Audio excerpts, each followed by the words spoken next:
ನಮಸ್ಕಾರ ಸ್ನೇಹಿತರೆ, ನಾನು ನಿಮ್ಮ ನಾಗೇಂದ್ರ ಕನ್ನಡಿಗ ಕನಕಪುರ. ನಾನಿವತ್ತು ನಿಮ್ಮನ್ನ ಕರ್ಕೊಂಡು ಹೋಗ್ತಾ ಇದ್ದೀನಿ ಕನಕಪುರದಿಂದ 35 ಕಿಲೋಮೀಟ್ರ್ ದೂರದಲ್ಲಿರೋಂಥ ಅಂತರಳ್ಳಿ ಬೆಟ್ಟಕ್ಕೆ. ಇದು ಎಲ್ಲಿ ಬರುತ್ತೆ ಅಂತ ನೀವು ಕೇಳೋದಾದರೆ, ಕನಕಪುರದಿಂದ ಸಾತ್ನೂರು ಮಾರ್ಗವಾಗಿ ಹಲಗೂರು ಆದಮೇಲೆ ಟಿ ಕೆ ಹಳ್ಳಿ ಅಂದರೆ ತೊರೆಕಾಡಿನಹಳ್ಳಿ ಈ ಬ್ರಿಡ್ಜ್ ಆದಮೇಲೆ ನಾವು ಬಲಭಾಗಕ್ಕೆ ತೊಗೊಂಡ್ರೆ ಅಲ್ಲಿಂದ 10 ನಿಮಿಷ ಜರ್ನಿ.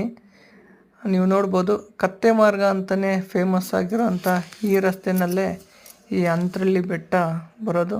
ಅಂತರಳ್ಳಿ ಬೆಟ್ಟದಲ್ಲಿ ಯಾವ ದೇವರು ಫೇಮಸ್ ಅಂತ ನೀವು ಕೇಳೋದಾದರೆ ಸಿದ್ದೇಶ್ವರ ಸ್ವಾಮಿ. ನೀವು ನೋಡ್ಬೋದು, ಇದೇ ಬೆಟ್ಟ ದೂರದಿಂದ ಅದ್ಭುತವಾಗಿ ಕಾಣಿಸೋಂಥ ಈ ಬೆಟ್ಟದ ವಿಡಿಯೋನ ನಾನು ಇವತ್ತು ನಿಮಗೆ ತೋರಿಸ್ತಾ ಇದ್ದೀನಿ. ನೋಡಿ, ಬೆಟ್ಟ ಹೊರಗಡೆಯಿಂದ ಎಷ್ಟು ಅದ್ಭುತವಾಗಿ ಕಾಣಿಸ್ತಿದೆ. ಹಾಗೆ ಬೆಟ್ಟದ ಕೆಳಭಾಗದಲ್ಲಿರುವಂಥ ಈ ಶಿವನ ವಿಗ್ರಹ ನೋಡುಗರ ಮನಸ್ಸೆಳೆಯೋದಂತೂ ಡೌಟೇ ಇಲ್ಲ. ಮುಂದಿನ ವಿಡಿಯೋದಲ್ಲಿ ಸಂಪೂರ್ಣ ಮಾಹಿತಿ ಕೊಡ್ತೀನಿ. ಫಾಲೋ ಮಾಡೋರು ಮಾಡಿ, ಲೈಕ್ ಮಾಡೋರು ಮಾಡಿ. ಧನ್ಯವಾದಗಳು.